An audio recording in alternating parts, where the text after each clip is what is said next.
ಇದು ಫ್ರೀಡಂ ಟಿವಿಯ exclusive story. ಸರ್ಕಾರದ ಹಣ ಲೂಟಿ ಮಾಡೋದಕ್ಕೆ ಒಂದು ನಕಲಿ ದೇವಸ್ಥಾನವನ್ನೇ ಸೃಷ್ಟಿ ಮಾಡಿರುವಂತಹ ಆರೋಪ, ಗಂಭೀರವಾಗಿರುವಂತಹ ಪ್ರಕರಣ ಬೆಳಕಿಗೆ ಬಂದಿದೆ. ಸರ್ಕಾರದ ಹಣವನ್ನು ಲೂಟಿ ಮಾಡೋದಕ್ಕೆ ನಕಲಿ ದೇವರನ್ನೇ ಸೃಷ್ಟಿ ಮಾಡಿದ್ದಾರೆ. ನೋಡಿ, ರಾಮ ಮಂದಿರದ ದುಡ್ಡು ಕೂಡ ಲೂಟಿಯಾಗಿತ್ತು. ಅದಕ್ಕೆ ಸಂಬಂಧಪಟ್ಟಂತೆ ಖಿಲ್ಜಿ ಅಂತಹ ಏನು ರಾಜರು ಬಂದು ಈ ದೇಶದಲ್ಲಿ ದೇವಸ್ಥಾನಗಳನ್ನು ಲೂಟಿ ಮಾಡಿದ್ರು. ಆದರೆ ಈಗ ದೇವರ ಹೆಸರಲ್ಲೇ ಲೂಟಿ ಮಾಡುವಂತಹ ಖಿಲ್ಜಿಗಳು ಹುಟ್ಟುಬಿಟ್ಟಿದ್ದಾರೆ. ಕೋಟೆ ಕಲ್ಲೂರು ಗ್ರಾಮದಲ್ಲಿ ಮಹಾ ಮೋಸದ ಪ್ರಕರಣ ಬೆಳಕಿಗೆ ಬಂದಿದೆ. ಕೋಲಾರ ಜಿಲ್ಲೆ ಶ್ರೀನಿವಾಸಪುರ ಬಳಿ ಕೋಟೆ ಕಲ್ಲೂರು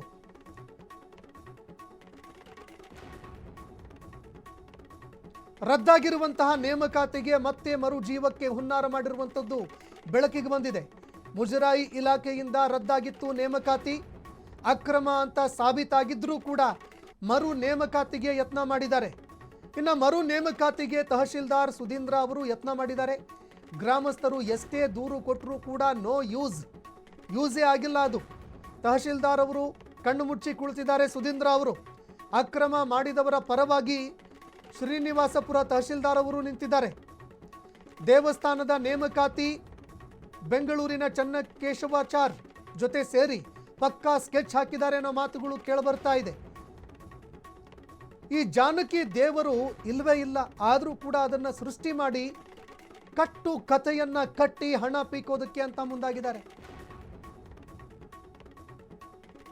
ಬೆಂಗಳೂರಿನ ಚನ್ನಕೇಶವಾಚಾರ್ ಜೊತೆ ಸೇರ್ಕೊಂಡು ಪಕ್ಕಾ ಸ್ಕೆಚ್ ಹಾಕಿದ್ರು. ಇಲ್ಲದೆ ಇರುವಂತಹ ಒಂದು ದೇವರನ್ನ ಸೃಷ್ಟಿ ಮಾಡಿ ಒಂದು ಕಟ್ಟು ಕಥೆಯನ್ನ ಕಟ್ಟಿದ್ರು, ಅದು ಕೂಡ ದುಡ್ಡು ಪೀಕೋದಕ್ಕಂತ. ಆದರೆ ಈ ಪ್ರಕರಣ ಈಗ ಬೆಳಕಿಗೆ ಬಂದಿದೆ. ಈಗ ದೃಶ್ಯಾವಳಿಯಲ್ಲಿ ನೋಡ್ತಾ ಇದ್ದೀರಿ ನೀವು, ಅಕ್ರಮ ಅಂತ ಸಾಬೀತಾಗಿದೆ ಇದು. ಆದರೂ ಕೂಡ ಮರು ನೇಮಕಾತಿ ಮಾಡಿಕೊಂಡಿದ್ದಾರಂತೆ. ತಹಶೀಲ್ದಾರ್ ಸುಧೀಂದ್ರ ಅವರು ಮರು ನೇಮಕಾತಿ ಮಾಡೋದಕ್ಕೆ ಯತ್ನ ಮಾಡಿದ್ದಾರೆ. ಇನ್ನು ತಹಶೀಲ್ದಾರ್ ಅವರ ಗಮನಕ್ಕೆ ಇದೆಲ್ಲವೂ ಕೂಡ ಇದೆ. ಈಗ ಗೊತ್ತಿದೆ ಅವರಿಗೆ ಇದೆಲ್ಲವೂ ಕೂಡ ಅಕ್ರಮವಾಗಿ ಮಾಡ್ತಾ ಇದ್ದಾರೆ ಎನ್ನುವಂಥದ್ದು ಗೊತ್ತಿದೆ. ಆದರೂ ಕೂಡ ತಹಶೀಲ್ದಾರ್ ಸುಧೀಂದ್ರ ಅವರು ಯಾರು ಅಕ್ರಮ ಎಸಗಿದ್ದಾರೆ ಅವರ ಪರವಾಗಿ ನಿಂತ್ರ ಹೇಗೆ, ಆ ಪ್ರಶ್ನೆ ಈಗ ಕಾಡ್ತಾ ಇರುವಂಥದ್ದು. ಅಮೆರಿಕದ ನಿವಾಸಿಗೆ ಇಲ್ಲಿನ ದೇವಸ್ಥಾನದ ನೇಮಕಾತಿಯನ್ನು ಕೊಟ್ಟಿದ್ದಾರೆ. ಎಲ್ಲೋ ಅಮೆರಿಕಾದಲ್ಲಿ ಇರುವಂತಹ ಒಬ್ಬ ವ್ಯಕ್ತಿಗೆ ಇಲ್ಲಿ ಕರ್ನಾಟಕದಲ್ಲಿ ಒಂದು ದೇವಸ್ಥಾನದ ನೇಮಕಾತಿಯನ್ನು ಕೊಟ್ಟಿದ್ದಾರೆ ಅಂತಂದರೆ ಯಾರು ನಂಬೋದಕ್ಕೆ ಸಾಧ್ಯನೇ ಇಲ್ಲ. ಬೆಂಗಳೂರಿನ ಚನ್ನಕೇಶವಾಚಾರ್ ಅವರ ಜೊತೆಗೆ ಸೇರ್ಕೊಂಡು ಇಲ್ಲದೇ ಇರುವಂತಹ ಒಂದು ದೇವರನ್ನ ಸೃಷ್ಟಿ ಮಾಡಿ ಈ ಕಥೆಯನ್ನು ಕಟ್ಟಿದ್ದಾರೆ, ಕಟ್ಟು ಕಥೆಯನ್ನು ಕಟ್ಟಿದ್ದಾರೆ ಅನ್ನೋ ಮಾಹಿತಿಗಳು ಲಭ್ಯವಾಗ್ತಾ ಇದೆ. ವಿಧಾನಸಭೆ ಲೋಕಾಯುಕ್ತಕ್ಕೇನೆ ಸುಳ್ಳು ಮಾಹಿತಿಗಳನ್ನು ಕೊಟ್ಟಿದ್ದಾರೆ ಇವರು.